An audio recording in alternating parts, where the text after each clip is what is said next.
What a lovely thing to hear about our political system and about our politicians.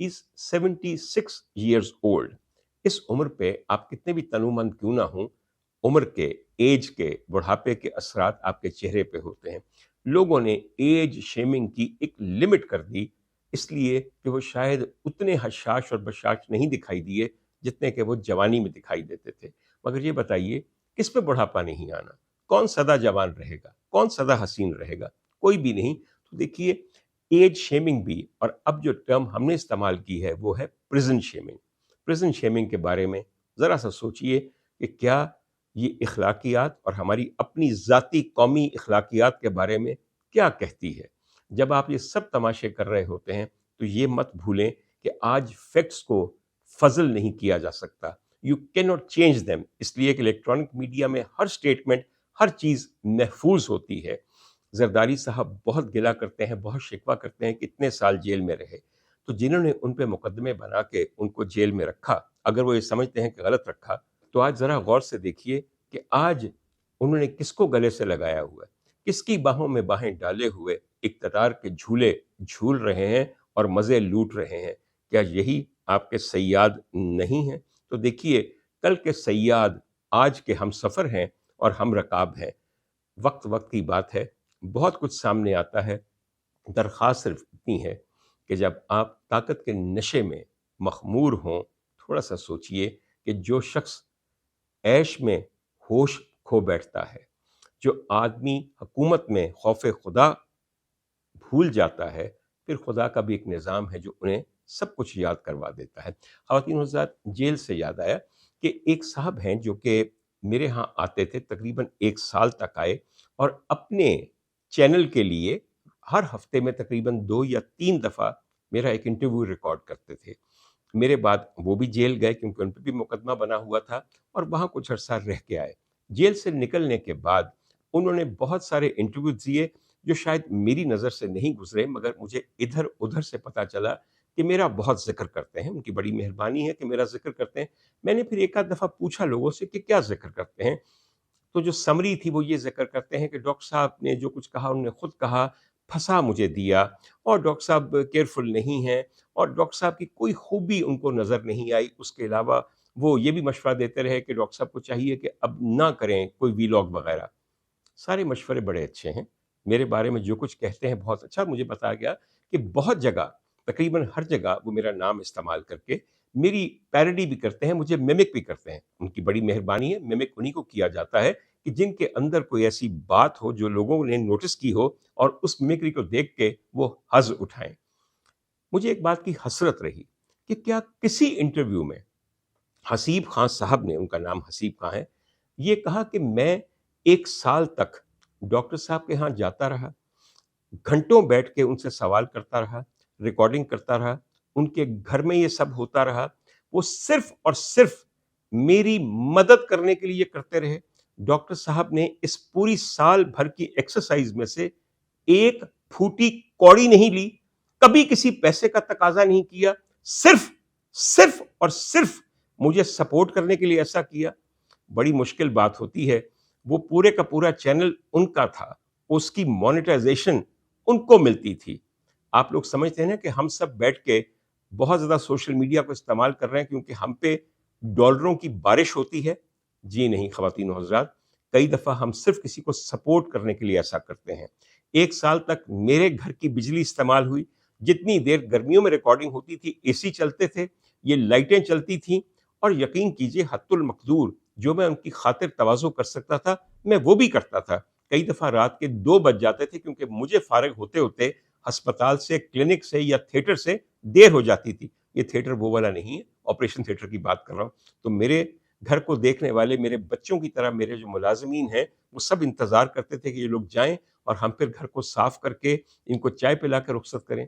کبھی ایک دفعہ بھی حسیب خان صاحب نے وہ ظرف نہیں دکھایا کہ وہ یہ کہیں کہ ڈاکٹر صاحب نے یہ سب بغیر کسی لالچ کے کیا. اگر اس تمام عرصے میں میرے اوپر انہوں نے 1 پیسہ یا میرے ملازمین پہ 1 پیسہ خرچ کیا ہو تو مجھ پہ وہ حرام ہے، اور مجھے اس کا وہی گناہ ملے جو حرام خوروں کو ملتا ہے. اب مجھے نہیں پتا ملتا ہے کہ نہیں ملتا، مگر امید تو ہے کہ ملتا ہے. اور اس کے بعد جب سے نکلے ہیں وہ تمام وہ باتیں کر رہے ہیں جو سمجھتے ہیں کہ شاید مجھے تنقید کی زد میں لا کے ان کو کچھ حاصل کرا دیں گی، نہیں ہوگا حضور والا۔ میں نے کبھی آج تک ان کے بارے میں بات نہیں کی، آج صرف اس لیے کی ہے تاکہ میں ناظرین کو بتا سکوں کہ جس پہ احسان کرو اس کے شر سے بچو۔ یہ جملہ میرا نہیں ہے، یہ جس ہستی کا جملہ ہے، یقین کیجئے وہ علم و حکمت کے شہر کا در ہے۔ کوئی شخص کسی قسم کا رمز سیکھنا چاہے، معرفت سیکھنا چاہے، تو جس در سے اسے اس پورے عجائبات کے ایک شہر میں داخل ہونا پڑے گا، اس در کا نام مولا کائنات ہے۔ اور ان کی کہی ہوئی ہر بات زندگی کا اصول بنا لیجئے تو بہت کچھ سمجھ آ جاتی ہے۔ مجھے حکمت کی تمام باتوں میں سے سب سے عمدہ بات یہ لگتی ہے، ویسے تو اور بھی بہت ہیں مگر اس بات کا جواب نہیں ہے۔ خواتین حضرات، یہاں میں ایک بات کا اور ذکر کر دوں، وہ یہ ہے کہ چند لوگوں سے آپ کی واقفیت نہیں ہوتی مگر کسی اور کی آزمائش کے دوران آپ کو ان کی اصل کا پتہ چلتا ہے۔ جب میں رہا ہو کے آیا تو مجھے کچھ دنوں بعد پتہ چلا کہ حسیب خان صاحب اب کیمپ جیل کے اندر قید ہیں اور وہاں پہ اسیری کے دن گزار رہے ہیں۔ میں نے اس سلسلے میں اپنے جو وہاں کے افسران ان سے کہا کہ ذرا ان سے بھلائی کا سلوک کیجیے گا، اور میں کیا کہہ سکتا تھا۔ اس کے علاوہ صرف دل جوئی کے لیے اور خیریت معلوم کرنے کے لیے حسیب خان کی بیگم صاحبہ سے بات کی، جو میری بچیوں کی طرح ہے۔ ظاہر ہے کہ میں وہ میری بہنوں سے بھی چھوٹی ہیں تو میری بچی ہوں گی۔ ایک بات میں سمجھ گیا، اچھی بیوی سے بڑی نعمت کوئی نہیں ہے، اس لیے کہ مشکل وقت میں انسان کو پتہ چلتا ہے کہ کوئی محبوبہ، کوئی معشوقہ مقابلہ بھی نہیں کر سکتی اپنی منکوہا سے۔ آپ قدر کیجئے نیک بیویوں کی، کیونکہ آپ کو ایک میں بات بتاؤں، وقت پہ اچھی بیوی سے بہتر کوئی اور ثابت نہیں ہوتا، اور اچھی بیوی ہوگی تو وہ آپ کو نیک اور فرما بردار اولاد بھی دے گی اگر میرے پروردگار کی مرضی ہوگی۔ اور یقین کیجئے لائق اور فرما بردار اولاد دنیا میں خدا کا انعام ہے اپنے ہر مرد بندے کے لیے۔ میں اس سلسلے میں یہ نہیں چاہتا کہ نظر لگے، مگر یہ کہہ کے کہ آقا زادی نے اپنے شہزادوں کے صدقے میں جو مجھے اولاد دی ہے، میرا بیٹا اور بیٹی، مشکل وقت میں پتہ چلا کہ اولاد اپنے باپ کے لیے کیا کرتی ہے۔ چودھری زرناب عادل جنجوعہ، میری آنکھوں کا چین، میرے دل کا قرار، میرے پروردگار کا مال، میری آقا زادی کے شہزادوں کا صدقہ، جس دن جیل میں مجھے ملنے کے لیے آیا، مجھے پتہ لگا کہ اب رہائی دور نہیں ہے، اب آزمائش کٹنے والی ہے۔ اور واقعی ایسا ہوا۔ اس بچے نے آ کے وکیل کیا، عدالتوں میں گیا، اور تب تک نہیں چین سے بیٹھا جب تک کہ میری رہائی کی روبکار لے کر کیمپ جیل نہیں آیا۔ ایک باپ جس شدت سے دعا کرتا ہے اپنی اولاد کے لیے، اس پہ اس کو کوئی قابو نہیں ہے، جس کی فطرت کا حصہ ہے، اس کے باپ ہونے کا تقاضا ہے۔ مگر جب کوئی اولاد یہ ثبوت دیتی ہے کہ ہم نے اپنے باپ کے لیے کیا کیا، تو یقین کیجئے اس دعا کی شدت میں لاکھوں گنا اضافہ ہوتا ہے۔ پروردگار آپ کو بھی اپنی اولاد کی طرف سے ایسی ٹھنڈی ہوا دلائے کہ آپ ان کے لیے رہتی دنیا تک دعا کریں۔ ایک اور میں یہاں پہ آپ کو خوشخبری سنانا چاہتا ہوں۔ خواتین و حضرات، 2017 میں ڈاکٹر عمر عادل کے اوپر ایک صاحب جن کا نام شہباز تھا، ان کے قتل کا مقدمہ بنایا گیا۔ مجھ پہ FIR کاٹی گئی۔ یہ 2017 کی بات کر رہا ہوں، نومبر کا مہینہ تھا، کہ ڈاکٹر عمر عادل جو کہ ایک آرتھوپیڈک سرجن ہے، اور میں اپنے بارے میں جانتا ہوں کہ میں کسی چیونٹی کو بھی مسلنے سے پہلے 10,000 دفعہ سوچوں کہ یہ جاندار ہے، میرے رب کی بنائی ہوئی ایک مخلوق ہے، تو اس پہ ایک پورے مکمل آدمی کے قتل کا مقدمہ بنایا گیا، اور کہا گیا کہ انہوں نے اپنی زمین پہ اپنے ڈیرے کے پاس گولیاں چلا کے اس کو مضروب کر دیا، حتیٰ کہ اس کی جان چلی گئی۔ اچھا، سب سے مزے کی بات یہ ہے کہ جس وقت یہ قتل ہوا، میں اس وقت تقریباً زمین سے 70 میل دور ایک مقامی ہسپتال کے تھیٹر نمبر 4 میں ایک مریض کا گھٹنا نیا ڈال رہا تھا۔ تھیٹر میں ظاہر کیمرے بھی لگے ہوتے ہیں۔ میرے ساتھ میرا پورا سٹاف تھا، جس میں نرسیں بھی تھیں، وارڈ بوائز بھی تھے، بے ہوشی والے بھی تھے، میرے اسسٹنٹ بھی تھے۔ مریض تو بے ہوش تھا، مگر باہر اس کے لواحقین کھڑے تھے، اور پھر تھیٹر کے باقی منتظمین بھی کھڑے تھے باہر طور۔ اس قدر عمدہ مقدمہ بنایا گیا کہ 6 ایسے گواہ تیار کیے گئے جنہوں نے کہا کہ ڈاکٹر عمر عادل جائے وقوع پہ آیا اور آتے ہی اس نے ہانگرے مارے. اب میں پنجابی تو بولتا ہوں لیکن یہ ہانگرے کا لفظ مجھے پہلی دفعہ پتا چلا کہ یہ للکارنے کے انداز میں جو ہم نعرے مارتے ہیں پنجابی میں ان کو ہانگرے کہا جاتا ہے. کیا کہ ہانگرے مارے کہ اج میں کسی نو نہیں چھڑنا, سب نو مار دینیاں نے گولیاں. اور ایک صاحب وہاں پہ جو بچہ تھا تقریباً 13 سال کا, وہ گواہ تھا. وہ کہنے لگا کہ میں نے دیکھا کہ ڈاکٹر عمر عادل آیا اور میں بالکل اس کے پاس کھڑا تھا, اس نے ایک پستول نکالا جو 32 بور کا تھا اور اس نے کہا کہ ایدے نال ماراں گا. جب یہ انویسٹیگیشن ہو رہی تھی میں نے کہا وکیل صاحب اور جج صاحب سے مجھے ایک بات بتائیے, 4 سوال میں کر لوں. میں نے کہا بیٹا میری بات سنیے کہ آپ میرے کتنے قریب کھڑے تھے کہ آپ کو 32 بور پتہ چل گیا کہ میرا ہتھیار اس قسم کا ہے؟ کہنے لگے 4 فٹ دے فاصلے تھے. میں نے کہا ایک آدمی کے ہاتھ میں 32 بور کا ہتھیار ہو, وہ ہنگرے مار رہا ہو اور مارنے پہ تلا ہو, بھئی تم تو خدا کا واسطے کوئی میڈل لو کہ تم 4 فٹ کے فاصلے پہ تھے اور وہاں سے بھاگے نہیں, اور پھر تم نے یہ دیکھا کہ میں نے گولیاں ماری اور تم پھر بھی یہ تماشا دیکھتے رہے. اور ایک اور آخری بات بتاؤ کہ تم نے آرمز اینڈ ایمونیشن میں کیا ڈگری لی ہے؟ ویسے ساتھ ساتھ یہ بھی بتا دو کہ کیا تم نے کبھی اسکول کی شکل دیکھی ہے؟ کہنے لگا نہیں, میں نلائی کارنامہ یعنی کہ گوٹی کرتے ہیں. میں نے کہا تو یہ بتائیے اگر میں تمہیں 28 mm دکھاؤں اور 32 mm دکھاؤں تو کیا بور کے فرق کو بتا سکو گے؟ خواتین و حضرات, کہنا صرف یہ ہے کہ میرے مخالفین نے میرے خلاف جو مقدمہ بنایا اس میں کسی وقت بھی مجھے سزائے موت ہو سکتی تھی, یا اگر سزائے موت نہ ہوتی تو کم از کم عمر قید ہو سکتی تھی. میں نے جس صبر اور استقامت کے ساتھ یہ وقت گزارا ہے وہ صرف میرا اللہ جانتا ہے یا میرا دل جانتا ہے. ہر پیشی سے پہلے, اور یہ پیشیاں 9 سال ہوتی رہیں, ہر پیشی سے پہلے میں سوچتا تھا کہ نہ جانے کل کس طرح حالات پلٹ جائیں, جھوٹا کوئی اور گواہ آ جائے, قرآن پہ ہاتھ رکھ کے یہ کہہ دے کہ میں سچ بول رہا ہوں, یہی ڈاکٹر قاتل ہے قاتل ہے قاتل ہے.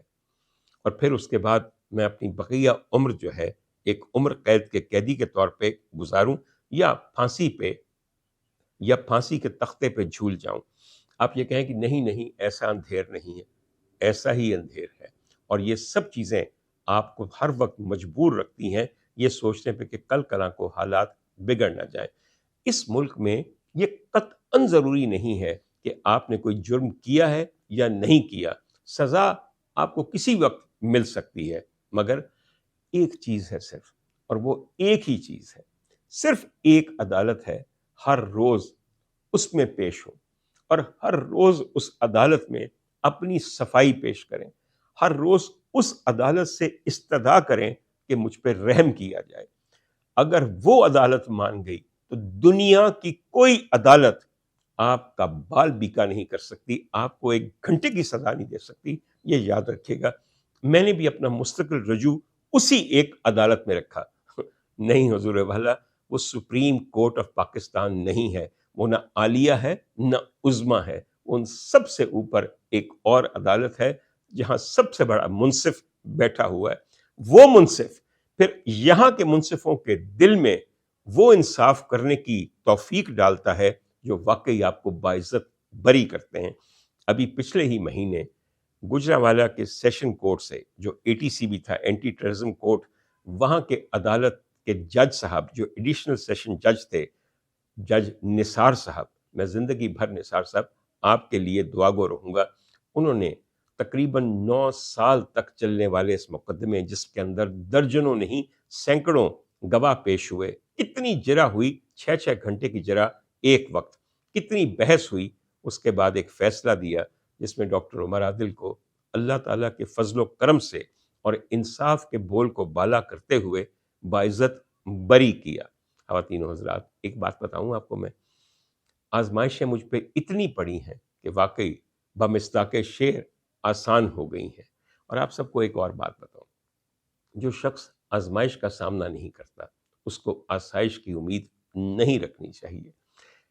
آخر میں ایک بات کہوں گا, اگر آپ کبھی بھی مشکلات کا سامنا کریں تو اسے اپنے پروردگار کی طرف سے ایک دعوت نامہ سمجھیں کہ اس کی طرف لوٹ جائیں, اور اگر لوٹیں گے تو پھر وہاں سے مراد مند آئیں گے.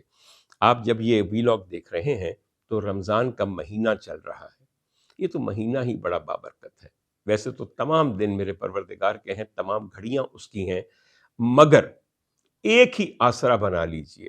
اصل شرک یہ ہے کہ آپ اللہ کے علاوہ کسی اور کو اپنا مشکل کشا سمجھیں۔ وہ ہر مشکل کشا کا مشکل کشا ہے، اور اگر مشکل آئی تو پھر اگر اس نے مشکل کشائی نہیں دکھانی تو پھر مشکل کشا کہلانے کا اس کو کیا زوم ہے؟ کوئی نہیں۔ مشکلات ہم پہ بھی ہیں، اس ملک پہ بھی ہیں، ہمارے معاشرے پہ بھی ہیں، وہی انہیں آسان کرنے والا ہے۔ دعا کا دامن پکڑے رکھیے، احتجاج یا دھرنوں سے شاید کچھ نہیں بنتا، اور اگر بنتا ہے تو کیجیے، مگر سب سے اہم چیز آپ کا رابطہ ہے اپنے رب کے ساتھ۔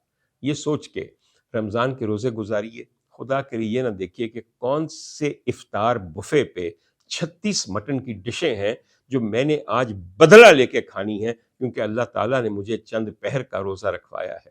اور خدا کے لیے عبادت میں وقت گزاریے، تا وقت ہے کہ کھیل تماشوں پہ مبنی اور مختلف پکوانوں کو پکاتے اور بھونتے پہ مبنی آپ رمضان ٹرانسمیشنز دیکھیے۔ آخر میں آپ کو خوشخبری سناؤں کہ اس دفعہ آپ کے اسٹیٹ چینل نے اپنی تاریخ کی سب سے مہنگی رمضان ٹرانسمیشن کی ہے، اس لیے کہ وہ جو ہوسٹ سائن کیے گئے ہیں ان کے اگر میں افزانے آپ کے سامنے رکھوں تو آپ کو واقعی سادگی اور نیکی اور عاجزی اور اعتدال اور سادگی پہ مکمل یقین آ جائے گا۔ کہیے تو بتاؤں کہ مین ہوسٹ کتنے پیسے لے رہے ہیں، ان کے ساتھ دوسری ہوسٹ کتنے پیسے لے رہی ہیں؟ خیر رہنے دیجئے، بہت سارے لوگ کہیں گے کیونکہ ڈاکٹر عمر عادل کو نہیں لیا تو اس لیے وہ یہ بات کر رہا ہے۔ مجھے اگر کوئی خواہش ہوتی اس چینل پہ آنے کی تو شاید میں اس کے بارے میں ایسی سچی باتیں نہ کرتا اور اسی طرح اپنا رویہ رکھتا جس طرح کہ اس چینل پہ آنے والے لوگ رکھتے ہیں۔ خدا تعالیٰ مجھے ان تمام چیزوں سے بچائے۔ ویسے بھی ایک بات یاد رکھیے گا، Pakistani television industry Pakistani film industry کی طرح اپنی طبعی موت مر چکی ہے۔ یہ دور ہے ڈیجیٹل کا، دور ہے سوشل میڈیا کا۔ ہر بندہ اپنا چینل چلا کے بہت اچھی شہرت حاصل کر رہا ہے اور بہت ہی زیادہ کما بھی رہا ہے۔ یاد رکھیے گا۔ ایک اور آپ کو بات کہوں، تنقید کا بھی سامنا کرنا پڑتا ہے، تو ایک میرا اصول یاد رکھیے، میں نے یہ دیکھا ہے کہ تنقید کا بہترین جواب خاموشی ہے۔